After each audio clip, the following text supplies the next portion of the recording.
இந்த இடம் குமரன் நகர்.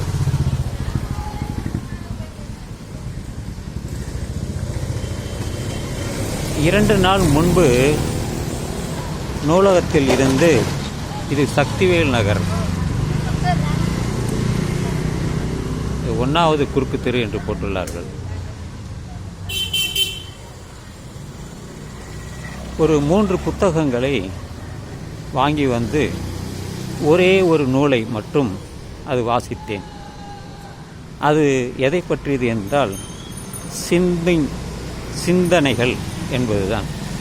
தலைப்பு நன்றாக இருக்கிறதே, சரி என்று பார்க்கலாம் என்று படித்து வந்தேன். ஆங்காங்கே திருக்குறளை வைத்து பேசியுள்ளார். திருப்புகழ், வள்ளலார் இவர்களுடைய கருத்துக்களை வைத்து அவர் எழுதியுள்ளார். சிந்தனைகள், பகுத்தறிவை பற்றியும் அவர் பேசுகிறார். ஆனால் கடைசியாக அவர் சொல்வது மெய்ப்பொருள். அந்த மெய்ப்பொருள் என்பது இறைவனிடம் அவர் முன்னிலைப்படுத்துகிறார். இறைவன் என்று அல்லது கடவுள் என்று சொல்லலாம்.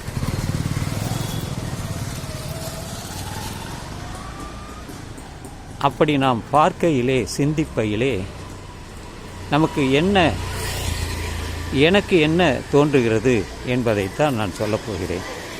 இது எனது கருத்து தான் முற்றிலுமே. கடவுள் இருக்கிறதா இல்லையா, அதை வழிபடணுமா வேண்டாமா என்பதெல்லாம் அவரவர்கள் விருப்பம்தான்.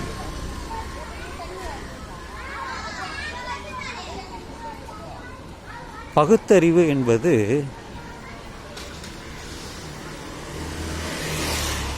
பகுத்து அறிதல். தந்தை பெரியார் ஒரு பகுத்தறிவாதி. எல்லாவற்றையும் சாக்ரட்டிஸ் எப்படி கேள்வி கேட்டாரோ அதுபோலவே தந்தை பெரியார் அவர்களும் கேள்வி கேட்பார். அறிவுக்கு பொருந்தாததை அவர் ஏற்றுக்கொள்ள மாட்டார். அதுதான் முக்கியம். அறிவு என்பது நாம் தெரிந்து கொண்ட விஷயங்களை ஆராய்வது அறிவு. ஆனால் பகுத்தறிவு என்பது அதில் இருக்கக்கூடிய வேண்டாததை விட்டுவிட்டு எது சரியோ அதை நாம் எடுத்துக்கொள்வது தான். அப்படித்தான் நமக்கு பகுத்தறிவே தொடங்குகிறது.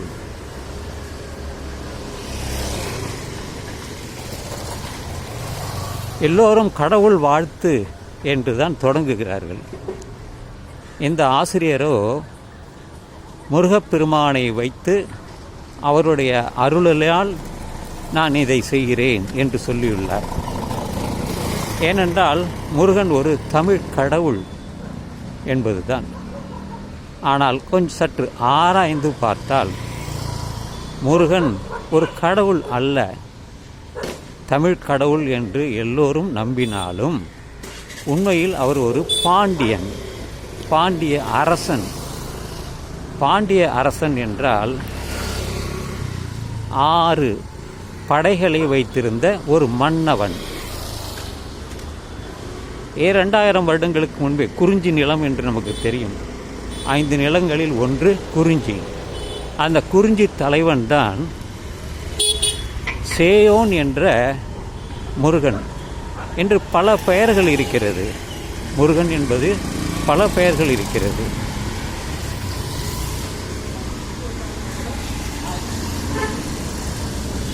மலேசியாவில் கூட ஒரு முருகன் கோயில், மிக பெரிய கோயில் இருக்கிறது. நான் சென்று வந்துள்ளேன். தமிழ்நாட்டிலே அறுபடை வீடு என்ற முருகன் கோயில் இருக்கிறது.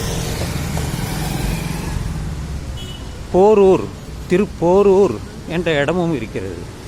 இந்த போரூர் என்பதன் பொருளே போர் புரிந்ததற்கான ஒரு அடையாளம்தான். அந்த போரூரில், திருப்போரூரில் போர் நடந்தது. இந்த சேயோன் என்ற அரசனுக்கும் அவனுடைய பகைவர்கள் 2 பேர், சூரபத்மன், இன்னொரு பத்மன், இருவருக்கும் சண்டை நடந்தது. அந்த சண்டை தான் அவர் ஆயுதம் தாங்கிய வேலாயுதத்தை வைத்து அவர்கள் எல்லா படத்தையுமே போடுவார்கள். குறிஞ்சி நிலம் என்பதால் அங்கே மயிலும் சேவலும் மட்டும் இருக்காது, பல வகைகள் இருக்கும்.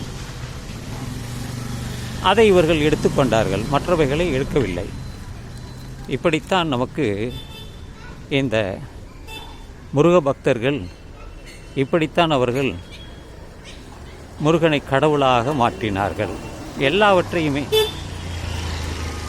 ஏனென்றால் அவர்களுக்கு ஏதாவது ஒன்று மக்களுக்கு நம்பிக்கையை உண்டாக்க வேண்டும். அந்த வகையில்தான் இதெல்லாம். இது ராகவேந்திரா இணைப்பு சாலை, இந்த இடமெல்லாம் கொளத்தூர் தான். எனவே அந்த புத்தகத்தின் வழியாகத்தான் நான் சொல்கிறேன். சிந்தனைகள் யாரும் சரியாகவே சிந்திப்பதில்லை. எல்லோரு நூல்களிலுமே கடவுள் வாழ்த்து என்று சொல்லி அவர்களுக்கு எந்த கடவுள் பிடிக்குமோ அதை வைத்து அவர்கள் அந்த நூலை எழுதுகின்றனர். விற்பனை தானே, உரிமை அவர்களுக்கு உண்டு. இப்படி எழுதினால்தான் அவர்களுக்கு பணம் கிடைக்கும், பொருள் கிடைக்கும். அதனால்தான் இவர்கள் எல்லோருமே ஒரு கடவுள் வாழ்த்து என்று சொல்லி தொடங்குகிறார்கள். ஓ, கடவுள் சம்பந்தமானது என்று எல்லோருக்கும் அவர்களுக்கு தெரிய வரும். அப்படி ஒருவர் இருக்கிறாரா இல்லையா என்று யாருமே ஆராய்வதில்லை. அதுதான் அங்கே இருக்கக்கூடிய ஒரு விசித்திரமான விஷயம். இது தொடரும். நான் இத்துடன் முடித்துக்கொண்டு மறுபடியும் இது தொடரும்.